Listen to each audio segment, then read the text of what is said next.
Today, we welcome all of you to be a part of the celebration of all our dear future doctors out here. And we are delighted to have each and every one of you here today. And we are looking forward for a productive and enjoyable day. Dr. Bert is your trusted partner for fulfilling your dreams of international education.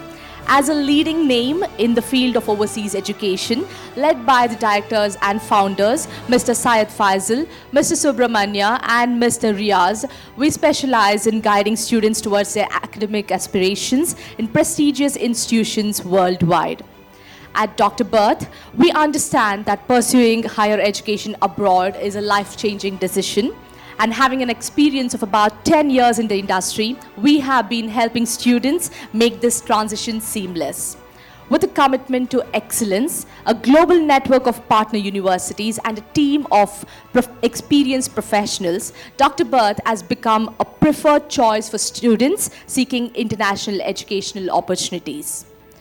The mission of Dr. Bert is to empower aspiring students like you with the knowledge and support that you need to make informed decisions about your academic life. We believe that every student here deserves a chance to explore the world through education and gain a competitive edge in the global market. We provide end-to-end services here at Dr. Bert, starting from admissions assistance, where Dr. Bert provides comprehensive guidance through the admission process, helping you select the right program and institution that aligns with your future goals. We provide visa assistance, test preparations for TOEFL, IELTS, GRS, and GMAT, etc., and scholarship guidance to help all the students explore scholarship opportunities to make their education more affordable. We also take care of pre-departure support. We have a global extensive network of partner universities spanning 26 countries, offering you diverse choices and personalized one-on-one counseling to address all your unique needs and aspirations. And our success stories are a testament of the quality of work and services that we provide and the achievements of our students. Dr. Bert is more than an overseas education consultancy. They are your companions on your journey to academic success. Ladies and gentlemen, once again, a big round of applause and hearty congratulations to all the students, and welcome once again to Udaan Fest 2025. I would like to welcome all our dignitaries who have joined us here today. Today we have, may I now request Mohan sir to please address the gathering. A round of applause for sir.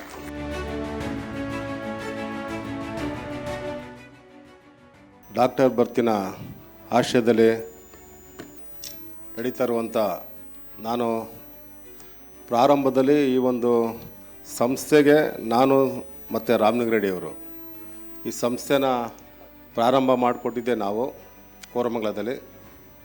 ಹಾಗೆ ಈ ಸಂಸ್ಥೆ ಭಾಳ ಒಳ್ಳೆಯ ರೀತಿಯಲ್ಲಿ ವಿದ್ಯಾರ್ಥಿಗಳಿಗೆ MBBS ಮಾಡೋವಂಥ ಒಂದು ಅವಕಾಶ ಕಲ್ಪಿಸ್ಕೊಡೋಕ್ಕೆ ಭಾಳ ಸಹಕಾರಿಯಾಗಿ ಕೆಲಸ ಮಾಡ್ತಾಯಿದ್ದಾರೆ. ಈ 3 ಜನ ಸ್ನೇಹಿತರು ಕೂಡ ಸುಬ್ರಹ್ಮಣಿ, ಸೈಯದ್ ಅವರು, ರಿಯಾಜ್ ಅವರು ಭಾಳಷ್ಟು ಕಷ್ಟಪಟ್ಟು ವಿದ್ಯಾರ್ಥಿಗಳನ್ನ ಒಗ್ಗೂಡಿಸಿ ಒಂದು ರಿಯಾಯಿತಿ ರೀತಿಯಲ್ಲಿ MBBS ಮಾಡಿಕೊಡ್ಬೇಕು, ಅವ್ರ ದೇಶಕ್ಕೆ ಏನಾದ್ರು ಕೂಡ ಸೇವೆ ಸಲ್ಲಿಸಬೇಕು ಅಂತ ಒಂದು ಕಾಳಜಿಯಿಂದ ಈ ಒಂದು ಸೇವೆ ಮಾಡ್ತಾಯಿದ್ದಾರೆ. ಈ ಒಂದು ಕಾರ್ಯಕ್ರಮಕ್ಕೆ ನಮ್ಮ ರಾಮಲಿಂಗ ರೆಡ್ಡಿಯವರು ತಮಗೆ ಶುಭಾಶಯವನ್ನು ಕೋರಿ ಈ ಕಾರ್ಯಕ್ರಮದಲ್ಲಿ ಪ್ರತಿ ವರ್ಷ ಅವರು ಪಾಲ್ಗೊಳ್ತಾರೆ. ಆದರೆ ಇವತ್ತು ಒಂದು ಹಾಸನಲ್ಲಿ ಕಾರ್ಯಕ್ರಮ ಇರೋದ್ರಿಂದ ನನ್ನ ಶುಭಾಶಯನ ಅವ್ರಿಗೆ ತಿಳಿಸಿ ವಿದ್ಯಾರ್ಥಿಗಳಿಗೆ ಮತ್ತು ಸಂಸ್ಥೆಗೆ ಅಂತ ಹೇಳಿ ಸೌಮ್ಯ ರೆಡ್ಡಿಯವರು ಬರ್ತಾರೆ. ಪ್ರತಿ ವರ್ಷ ಅವರು ಕೂಡ ಬರ್ತಾಯಿದ್ದಾರೆ. ಸೌಮ್ಯ ರೆಡ್ಡಿಯವರು ಬರ್ತಾರೆ, ತಾವು ಅಟೆಂಡ್ ಮಾಡಿ ಮೋಹನ್ ಅವರೇ ಅಂತ ನಮಗೂ ಕೂಡ ಫೋನಿನ ಮುಖಾಂತರ ಹೇಳಿದ್ರು.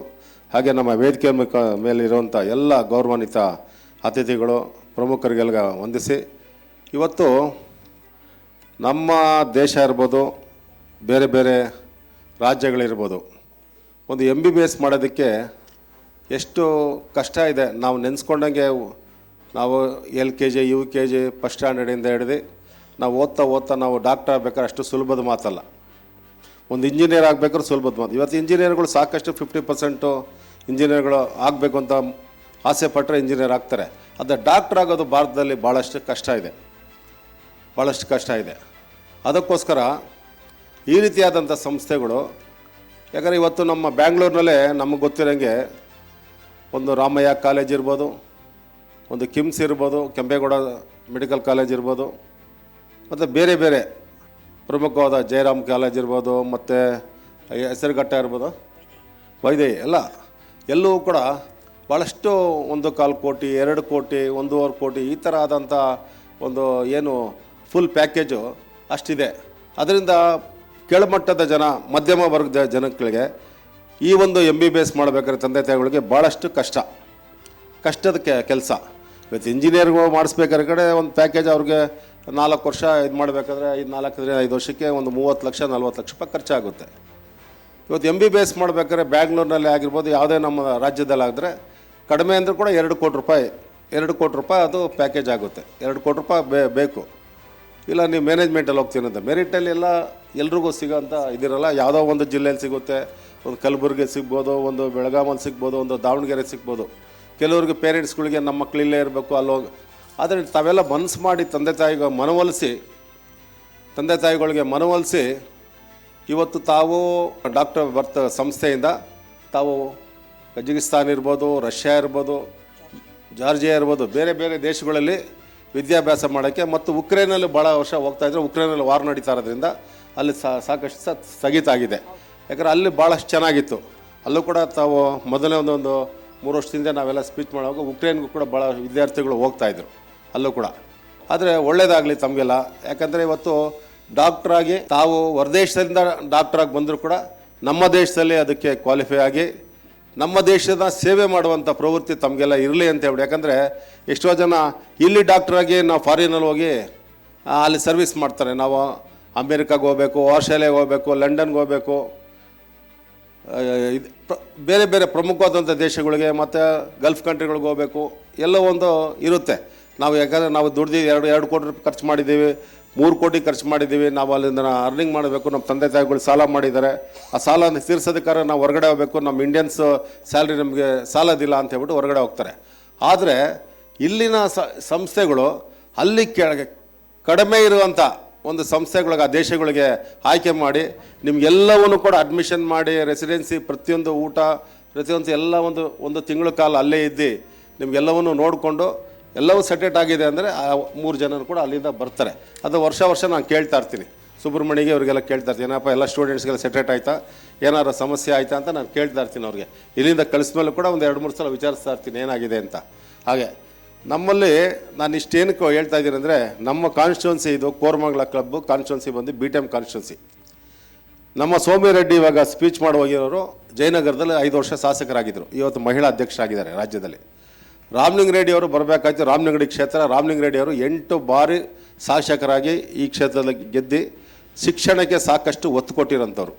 ಇವತ್ತು ಅವ್ರ ಬಗ್ಗೆ 2 ಮಾತು ನಾನು ಮಾತಾಡಿದ್ರೆ ತಪ್ಪಾಗಲ್ಲ ಅಂತ ಕಾಣಿಸ್ತದೆ. ಯಾಕಂದರೆ ರಾಮಲಿಂಗ ರೆಡ್ಡಿ ಅವರು ತಮಗೇನು ಇವತ್ತು ಶಿಕ್ಷಣಕ್ಕೆ ಎಷ್ಟು ದುಬಾರಿಯಾಗಿದೆ ಈ ದೇಶದಲ್ಲಿ ಅಂತ ಹೇಳಿದ್ರೆ, ಇವತ್ತು ತಮಗೆಲ್ಲ 23, 25, 27, 30 ಎಷ್ಟೋ ಲಕ್ಷಗಳು ಕಟ್ಟಿಸಿ MBBS ಕಂಪ್ಲೀಟ್ ಮಾಡ್ಕೊಂಬರ್ತಾರೆ. ಇಲ್ಲಿ ಇಷ್ಟು ತೊಂದರೆ ಆಗ್ತಾರಿಂದ ನಾವೇನು ಮಾಡಿದ್ದೀವಿ ಅಂದರೆ, LKG UKGಯಿಂದ ಪ್ರಾರಂಭವಾದಂಥ ಶಿಕ್ಷಣ ಅದು ಡಿಗ್ರಿವರೆಗೂ ಕೂಡ ಕೋರಮಂಗಲ, BTM, ಈಜಿಪುರ, ಲಕ್ಸಂದ್ರ, ಆಡ್ಗೋಡಿ, ಪ್ರತಿಯೊಂದು ಏನು 8 ಕಾನ್ಸ್ಟಿಟ್ಯೂನ್ಸಿ ಇದೆ ಎಲ್ಲವೂ ಕೂಡ ಅಪ್ ಟು ಡಿಗ್ರಿವರೆಗೂ ಕೂಡ ಉಚಿತವಾದಂಥ ಶಿಕ್ಷಣ ನಾವು ಕೊಡ್ತಾಯಿದ್ದೀವಿ ವಿತ್ ಹಾಸ್ಟೆಲ್. ಒಬ್ಬೊಬ್ಬರು ಒಂದೊಂದು ಸಂಸ್ಥೆನ 22 ಸಂಸ್ಥೆಗಳು ನಮ್ಮ BTMಲ್ಲಿ ಎಲ್ಲ UKG, ಎಲ್ಲ LKG, UKG ಅಂಗನವಾಡಿ ಕೇಂದ್ರಗಳು ಹೊಸದಾಗಿ ಹೈಟೆಕ್ಕಾಗಿ ಕಟ್ಟಿಕೊಟ್ಟಿದ್ದೀವಿ. ಮತ್ತು 1ನೇ ತರಗತಿಯಿಂದ PUC ಗಂಟ ಈಗ ಡಿಗ್ರಿ ಕೂಡ ಮಾಡ್ತಾಯಿದ್ದೀವಿ. 40 ರೂಮ್ ಹೊಸದಾಗಿ ಕಟ್ತಾಯಿದ್ದೀವಿ ಆಡ್ಗೋಡಿಲಿ. ಡಿಗ್ರಿ ಗಂಟ ಫೀಸ್ನ ಯಾರೂ ಕಟ್ಟಿದೆ. ನಾನೊಂದು ಶಾಲೆನ ದತ್ತು ತೊಗೊಂಡು ನಾನೇ ಕಟ್ಟಿಸಿ ನಮ್ಮ ತಂದೆ ಹೆಸರಲ್ಲಿ ಒಂದು ಲೇಡೀಸ್ ಹಾಸ್ಟೆಲು, ಜೆಂಟ್ಸ್ ಹಾಸ್ಟೆಲ್ ಎಲ್ಲ ಆಡ್ಗೋಡಿಯಲ್ಲಿ ನಾನು ನಡೆಸ್ತಾ ಇದ್ದೀನಿ. ಅದೇ ರೀತಿಯಾಗಿ ರಾಮಲಿಂಗ ರೆಡ್ಡಿ ಅವರು ಕೂಡ 22 ಸಂಸ್ಥೆ, 2 ಜೂನಿಯರ್ ಕಾಲೇಜು, 5 ಹೈಸ್ಕೂಲು ಮತ್ತು 15 ಪ್ರೈಮರಿ ಶಾಲೆಗಳು, ಇಷ್ಟು ಶಾಲೆಗಳನ್ನ ಅವರು ಕಟ್ಟಿಸಿ ಉಚಿತವಾಗಿ ಶಿಕ್ಷಣ ಕೊಡ್ತಾ ಇದ್ದಾರೆ. ನೀವೆಲ್ಲರೂ ಕೇಳಿದರೆ ಸರ್ಕಾರಿ ಶಾಲೆಯಲ್ಲಿ ಸ್ವಿಮ್ಮಿಂಗ್ ಪೂಲ್ ಇದೆ. ನಮ್ಮ ಶಾಲೆಯಲ್ಲಿ ತಾವು ಒಂದ್ಸಲ ಬಂದು ನೋಡಿ, ಸರ್ಕಾರಿ ಶಾಲೆಯಲ್ಲಿ ಸ್ವಿಮ್ಮಿಂಗ್ ಪೂಲ್ ಇದೆ. ಯಾಕಂದರೆ ಕ್ಯಾಂಪಸ್ಸಲ್ಲಿ ಎಲ್ಲರೂ ಒಂದು ಸ್ವಿಮ್ಮಿಂಗ್ ಪೂಲ್ ಇದೆ ಅಂದರೆ 4 ಲಕ್ಷ 3 ಲಕ್ಷ ಫೀಸ್ ತೊಗೊಳ್ತಾರೆ. 4 ಲಕ್ಷ 3 ಲಕ್ಷ ಫೀಸ್ ತೊಗೊಳ್ತಾರೆ. ನಾವೇನು 1 ರೂಪಾಯಿ ಕೂಡ ಫೀಸ್ ತೊಗೊಳ್ದೆ ಉಚಿತವಾಗಿ ಮಕ್ಕಳಿಗೆ ಎಲ್ಲದರಲ್ಲೂ ಕೂಡ ನೋಡಿ ಇದಿರ್ಬೋದು, ಐಟೆ ಎಲ್ಲ ಸ್ಮಾರ್ಟ್ ಕ್ಲಾಸ್ ಇರ್ಬೋದು, ಸೆಕ್ಯೂರಿಟಿ ಇರ್ಬೋದು, ಕ್ಲಿನಿಕ್ ಇರ್ಬೋದು, ಲ್ಯಾಪ್ಟಾಪ್ ಇರ್ಬೋದು, ಪ್ರತಿಯೊಂದು ಕೂಡ ಲ್ಯಾಬ್ ಇರ್ಬೋದು, ಎಲ್ಲವೂ ಕೂಡ ನಾವು ಉಚಿತವಾಗಿ ಕಲಿಸ್ಕೊಡ್ತೀವಿ ಮಕ್ಕಳಿಗೆ. ತಾವೆಲ್ಲ ಈ ಕ್ಷೇತ್ರದಲ್ಲಿ ಶಿಕ್ಷಣನ ನೋಡಬೇಕು. ಬಿಲ್ಡಿಂಗ್ಗಳು ಒಂದೊಂದು ಬಿಲ್ಡಿಂಗ್ 6 ಕೋಟಿ 8 ಕೋಟಿ ಖರ್ಚು ಮಾಡಿ ರಾಮಲಿಂಗೇಗೌಡರು ಎಲ್ಲ ಹೈಟೆಕ್ ಶಾಲೆ ಮಾಡಿದ್ದಾರೆ.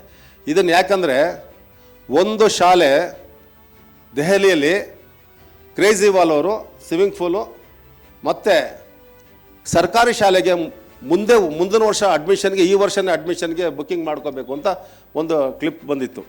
ರಾಮಲಿಂಗೇಗೌಡರು ನನಗೆ ಫೋನ್ ಮಾಡಿ ಹೇಳಿದ್ರು, ಮೋಹನ್ ಇದಿದೆ ನಿಮ್ಗೆ ಕಳಿಸಿದ್ದೀನಿ ನೋಡಿ ಅಂತ. ನಾವು ಬಿ ಒ ಆಫೀಸಲ್ಲಿ ಒಂದು ಮೀಟಿಂಗ್ ಮಾಡಿದೋ, ಎಲ್ಲ HMಗಳನ್ನ ಎಲ್ಲ ಬಿ ಒಗಳು DDPನ ಕರೆಸಿ ಈ ರೀತಿ ಮಾಡಿದ್ರೆ ನಾವು ಯಾಕೆ ಮಾಡಬಾರ್ದು ಅಂತ ಹೇಳ್ಬಿಟ್ಟು ಅಲ್ಲೇ ಒಂದೊಂದು ಶಾಲೆ, ಮೋಹನ್ ಅವ್ರಿಗೆ ಈ ಶಾಲೆ ಕೊಟ್ಟಿದ್ದೀನಿ, ಇನ್ನೊಬ್ರಿಗೆ ಈ ಶಾಲೆ ಕೊಟ್ಟಿದ್ದೀನಿ, ಯಾರು ತಗೊಳ್ಳೋದಿಲ್ಲ ಅದನ್ನು ರಾಮಲಿಂಗೇಗೌಡರು ಕಳಿಸಿ ಇವತ್ತು 3 ವರ್ಷಗಳಲ್ಲಿ ನಮ್ಮ ಶಾಲೆಗಳು ಯಾವುದೇ ಪ್ರೈವೇಟ್ ಶಾಲೆಗಿಂತನೂ ಕೂಡ ಸರ್ಕಾರಿ ಶಾಲೆಗಳು ಯಾವುದೇ ಶಾಲೆಗಿಂತ ಕಡಿಮೆ ಇಲ್ಲ ರೀತಿಯಲ್ಲಿ ಸುಸಜ್ಜಿತವಾಗಿಂದ ಎಲ್ಲವೂ ಕೂಡ ಹೈಟೆಕ್ ಆಗಿದೆ. ನಿಜವಾಗ್ಲೂ ಕೂಡ ಯಾರೇ ಬಂದರೂ ಕೂಡ, ಯಾವ ಚೀಫ್ ಮಿನಿಸ್ಟರ್ ಬರಲಿ, ಚೀಫ್ ಮಿನಿಸ್ಟರ್ ಸಿದ್ದರಾಮಯ್ಯರು ಕೂಡ ನಾನು ಹೋಗಿ ತೋರಿಸ್ದೆ, ಟಾಯ್ಲೆಟ್ ಎಲ್ಲ ನೋಡಿ ಸರ್ ಆ ಥರ ಇದೆ, ಲ್ಯಾಬ್ ನೋಡಿ, ರೂಮ್ಸ್ಗಳು ನೋಡಿ, ಪ್ರತಿಯೊಂದು ಕೂಡ ಏನಪ್ಪ ನಮ್ಮ ಕ್ಷೇತ್ರದಲ್ಲೇ ನಾನು ಈ ರೀತಿ ಮಾಡೋಕ್ಕಾಗಲಿಲ್ಲ, ಇನ್ನೂ ಸಮಯ ಇದೆ ಸರ್, ತಾವು ಅಧಿಕಾರಿಗಳಿಗೆ ಆದೇಶ ಕೊಟ್ಟು ನಮ್ಮ ಶಾಲೆಗಳು ಶಿಕ್ಷಣಕ್ಕೆ ಒತ್ತು ಕೊಡಿ ಅಂತ.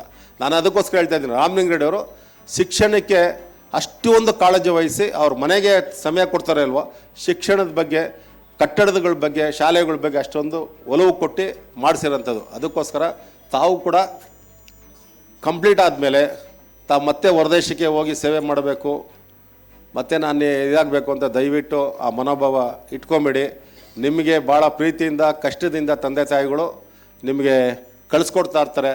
ಕಂಪ್ಲೀಟ್ ಮಾಡ್ಕೊಂಬಂದು ತಾವು ಮನೆಗೆ ಬಂದು ನೀವು ಓದಿರೋಂಥ ಸಂಸ್ಥೆಗಳಿಗೆ ಹೋಗಿ, ನೀವು ಕಲಿಸ್ಕೊಟ್ಟಂಥ ಸಂಸ್ಥೆಗಳಿಗೆ ಹೋಗಿ ಇವೆಲ್ಲವೂ ಕೂಡ ತೋರಿಸಿ, ಸರ್ಟಿಫಿಕೇಟ್ ತೋರಿಸಿ, ಕಂಪ್ಲೀಟ್ ಆಗಿರೋದನ್ನ ಗ್ರ್ಯಾಜುಯೇಟ್ ಇಲ್ಲಿ ಎನ್ರೋಲ್ ಮಾಡಿಸ್ಕೊಂಡು, ನಮ್ಮ ಸ್ಟೇಟಲ್ಲಿ ಎನ್ರೋಲ್ ಮಾಡಿಸ್ಕೊಂಡು ತಾವು ಎಲ್ಲರೂ ಒಂದು 5 ವರ್ಷ ಯಾವ್ದಾದ್ರು ದೊಡ್ಡ ಪ್ರತಿಷ್ಠಿತ ಹಾಸ್ಪಿಟ್ಲ್ಗಳಲ್ಲಿ ಕೆಲಸ ಮಾಡಿ ಆಮೇಲೆ ಪ್ರೈವೇಟಾಗಿ ಸಂಸ್ಥೆ ಓಪನ್ ಮಾಡಿ ಈ ರಾಜ್ಯದಲ್ಲಿ ಈ ದೇಶಕ್ಕೆ ನೀವು ಸೇವೆ ಸಲ್ಲಿಸೋವಂಥ ವಿದ್ಯಾರ್ಥಿಗಳಾಗಬೇಕು ಅಂತ ನನ್ನ ಅನಿಸಿಕೆಗಳನ್ನ ಈ ಮುಖಾಂತರ, ಈ ಸಂಸ್ಥೆ ಮುಖಾಂತರ ಹೇಳಿ ತಮಗೆಲ್ಲ ಒಳ್ಳೆಯದಾಗಲಿ, ಯಾವುದೇ ವಿಧವಾದಂಥ ತೊಂದರೆ ಆಗದಂಗೆ ತಮಗೆಲ್ಲ ಒಳ್ಳೆಯದಾಗಿ ಸಂಪೂರ್ಣವಾದಂಥ BBS ಮುಗಿಸ್ಕೊಂಡು ನಮ್ಮ ದೇಶಕ್ಕೆ, ನಮ್ಮ ರಾಜ್ಯಕ್ಕೆ ಸೇವೆ ಮಾಡುವಂಥ ಎಲ್ಲ ವಿದ್ಯಾರ್ಥಿಗಳಾಗಲಿ ಅಂತ ಹೇಳ್ಬಿಟ್ಟು ನಾನು ಮಾತು ಮುಗಿಸಿ ನಮಸ್ಕಾರ.